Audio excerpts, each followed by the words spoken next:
Hair today, gone tomorrow. Hey soul makers. Welcome back to the channel. Today, we're diving headfirst, or should I say, head naked, into a story that's equal parts hilarious, heartwarming, and a touch embarrassing. Buckle up, because we're about to meet Gerry, a man on a quest for lost locks, and the hair-raising journey that followed. The dream of a full head. Gerry, a man brimming with life in his early 50s, had a secret yearning. Gazing at a colorful brochure promising instant confidence. With a cheesy before and after picture, a familiar pang struck him. The before sported a man whose head mirrored Gerry's own, a friendly desert landscape. The after showcased a full head of hair, transforming the man into a brooding heartthrob. For years, Gerry had dreamt of a full head of hair.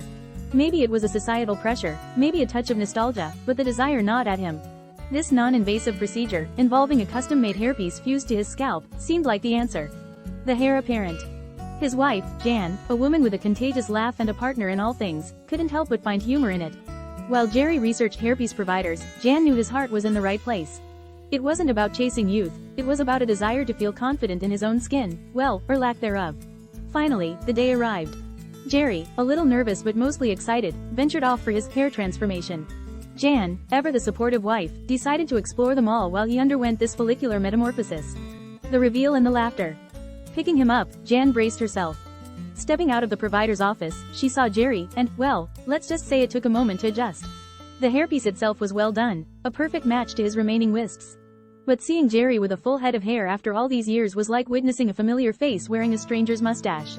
Tears welled up in Jan's eyes, not from sadness, but from the sheer absurdity of it all. Gerry, catching her reaction, mirrored it. Soon, they were both doubled over in laughter, the tension dissolving into pure comedic relief. The sticky situation. The next few years became a routine of hairpiece maintenance, washing, and product restocking. Gerry, Jan joked, had become the bigger diva, fussing over his hair more than she ever did. Reapplying the special tape became a nightly ritual, a comical dance that often ended in sticky fingers and misplaced giggles. Then came the grandkids. Their arrival threw the meticulously planned appointment schedule into disarray. They also ran out of the special tape, leaving Gerry's hairpiece looking increasingly disheveled and precariously perched.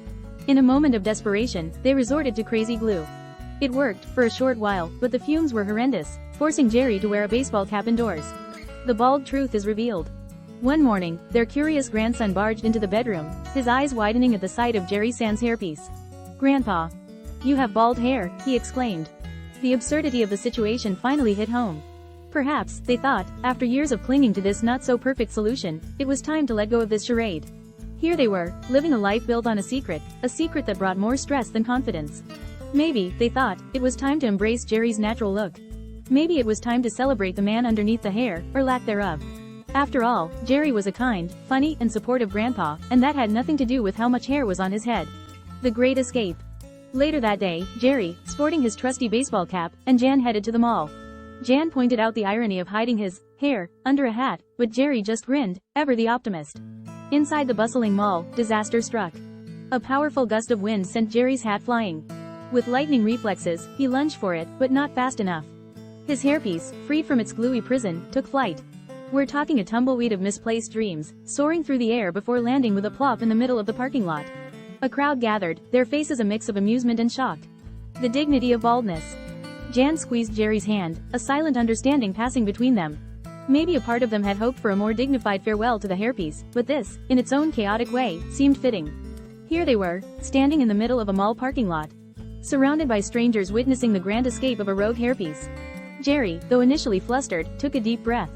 He looked at the crowd, then back at Jan, a mischievous glint in his eye.